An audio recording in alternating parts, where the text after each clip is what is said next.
My guest tonight, of course, won an Emmy Award for his portrayal of Jack McFarlane on the hit series Will and Grace. He's got a new movie out, he wrote, and he stars in it. It's called Lazy Susan. It's available on video on demand April 3rd. And this is a good time to be watching video on demand. Please welcome our really good friend, Mr. Sean Hayes. Sean, thanks for being here. Thank you. Do I hold for the applause? Like, are you going to put the applause in? There will be no applause. Oh, so we just go right into it. Yeah. You know the way normally there'd be some applause for you? Sure. Some. Now there's just nothing. How does it feel? I'm kind of used to it. People like you and I are similar in that we both, the times that you and I have gotten together and like had dinner, we're both doing bits the whole time. Yeah. People like us who have to be quarantined. Yeah. I'm performing for like pillows. Yeah. You know? I feel like I've trained my mind and body to be quarantined my whole life. Yeah. Oh, really? Yeah. So it's finally paying off. So you're saying you were socially distancing since when? Yeah. Well, my whole life. Well, you know, this virus has caused us to be socially distant. I'm actually waiting for the virus that caused us to be emotionally distant. I think I caught it a long time ago. You got that around like 9 years old, you think? Mm-hmm. I was like, Dad, and he gave it to me. Have you guys been going on, you know, whatever, FaceTiming? Yeah, well, you know, who knew what Zoom was until this started, right? Did you see that video that went viral about, no pun intended, that this woman was on like a Zoom meeting with all of her coworkers, and she took I've heard about it. I haven't seen it, but I've heard about it. Tell my God. There's like, you know, there's like 50 windows open, and she literally just takes her laptop and walks all the way to the bathroom, pulls her pants down, and goes to the bathroom. And first of all, there's so many things to break that. Let's break that down. One, why are you bringing a laptop into the bathroom at any point in your life? Yeah. Two, why are you doing it during an office meeting? And third, and then it's really effed up that somebody recorded it and then posted it. Oh my God, yeah. There's so many things wrong with it. The Tiger King makes more sense than those people doing it. I know. I was. By the way, everyone's enjoying Tiger King right now. How could you not? Did you watch the whole thing? I haven't watched the whole thing yet. I'm about halfway through. I love it. It is astonishing. It's astonishing that but people exist like this. It's still not as good as someone taking their laptop into the toilet. There's a rumor going around the business, the show business, that you FaceTimed with Oprah and Maria Shriver. Is that true? Yeah. Maria Shriver started this fun thing where she just calls people like around 6 o'clock, friends, and she's like, let's do FaceTime, and I'll bring a fun guest, surprise fun guest. I'm like, great, call me. And so it was just me, Scotty, and Maria and Oprah, and we just had a really good time. And then did I lose you? Yeah, no, I'm here. And then what did we? Well, we chatted about the current events, and it was fun. I mean. But wait, Oprah joins you. Oprah joins you on it. That's insane. That's not something that most people can relate to. Well, me and you are talking right now. Why wouldn't Oprah and I be talking, or Oprah and you? You're right. Do you know what I'm saying? Right. For a second, I forgot my. Oh, Conan. Oh, Sean! I had no idea. Sorry, I didn't realize it was you. I took mine off for clarity, and you put yours on. Yeah. I'm going to pretend that would be no big deal for me to talk to Oprah. Well, of course, you're like, oh my gosh, Maria, why didn't you tell me it was Oprah? But then you talk to Oprah for 5 minutes, and you realize Oprah is Oprah because she's completely of the earth. Yeah. Like she's grounded and regular and fun and easygoing and smart and all those things that she emits. There's I think it was in the news that she's quarantined Stedman. Is that right? Has Stedman in quarantine? I think the story was... The story is that she quarantined Stedman, but starting 6 years ago. That's what I heard. the story is that Stedman was traveling, I think, and Oprah had just gotten over from being sick, and so she was very scared. So yeah. Okay, don't worry, none of that's going in. Okay, you're home all day. Yeah. And you were in a similar situation, which is I'm home with Liza, you're home with Scotty, and I'm going to be honest, I'll speak first. We're doing pretty well. We are doing pretty well being together, but there are moments where I can tell I'm driving her crazy. Are you getting along? Oh, I'm for sure driving him crazy. Yeah. No, I mean, we turned one of our bedrooms into a gym so we could, work out. We don't have a gym here. And it's above us right now, but you can't hear it. And so right now he's actually working out, and it drives me bananas. Right. He jumps up and down and he's running around and stuff. It feels like an earthquake and the whole thing's gonna fall in.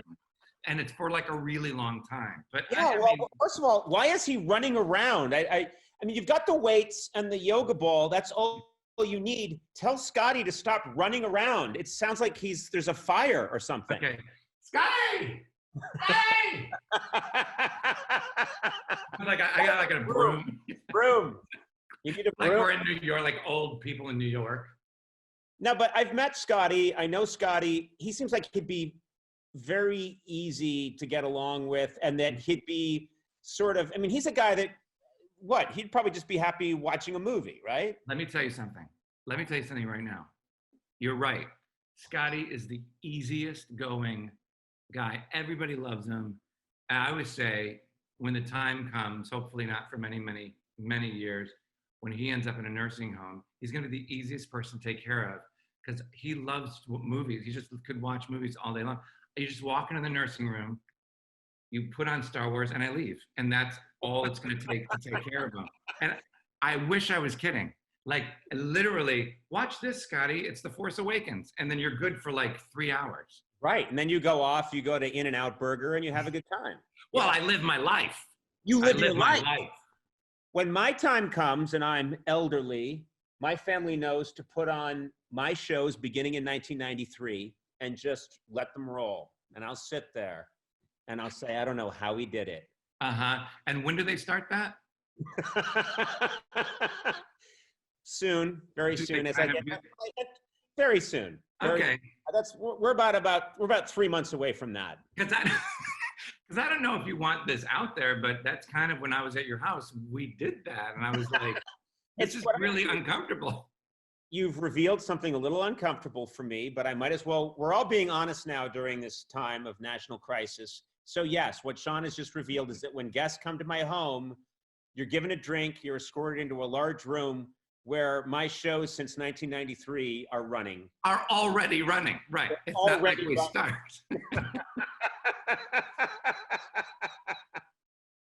Let me ask you about Lazy Susan, because I love this. This is you playing a woman. Yeah, so when I was 21 years old, I was living in Chicago. I grew up in Chicago, and I got a call from my agent saying, you have an audition tomorrow to replace the white guy on In Living Color. And I was like, wait, Jim Carrey is leaving the show? And she said, yeah. And so I went with my bag of like wigs and accents and characters and all these things that I've worked on. And one of the characters was this girl, this woman, Susan. And I'm still waiting to hear if I got the part. But then we cut to like decades later, a friend of mine was like, you know what, you should do something with that character. It was so funny. And you should call it Lazy Susan. And I was like, gosh, I love that title. And like a light bulb went off. And I thought, what a wonderful kind of built-in thematic reason to talk, to portray a person who's spinning out of control like a lazy Susan who can't figure out their life. And so, and then on top of it, I was like, I've never seen, it probably might be out there, but I've never seen a film where a man plays a woman without any like other kind of underlying pretext, to the thing, where the comedy comes from the character, not the fact that a man is playing a woman. We have a still, but you are You are quite convincing. Do you like yourself as Susan? Do you like yourself as a woman? I like, I personally, for me, I do not enjoy dressing up as a woman, not to judge those who do. But Thank you. You're welcome. Boy, things are really rough over there with you and Liza. Oh, they're actually better than ever. I'm getting to be the real me at long last. Sure. We have a clip here from Lazy Susan. I don't even know if you know about this clip. You may know about it. I think I may. Am I going to watch it, or you put it in after? We put it in afterwards. Yeah. In fact, we're going to replace you with another actor for the real. You're going to be played by Richard Kind. Okay. Again. Yeah, again. God. I'm Susan. Did you get me a present? Oh, yeah, sweetie. I got you. Here's some headbands. Awesome. And some crazy glue. Cool. Yeah, go crazy. Yeah, we better get going before the meatloaf gets ate up. Meatloaf? Are we going to the hospital again for Meatloaf Day? What I wouldn't give to have that recipe. Maybe you and Phil could meet us there? There is no Phil, people. Don't call me people. I told you I hate that.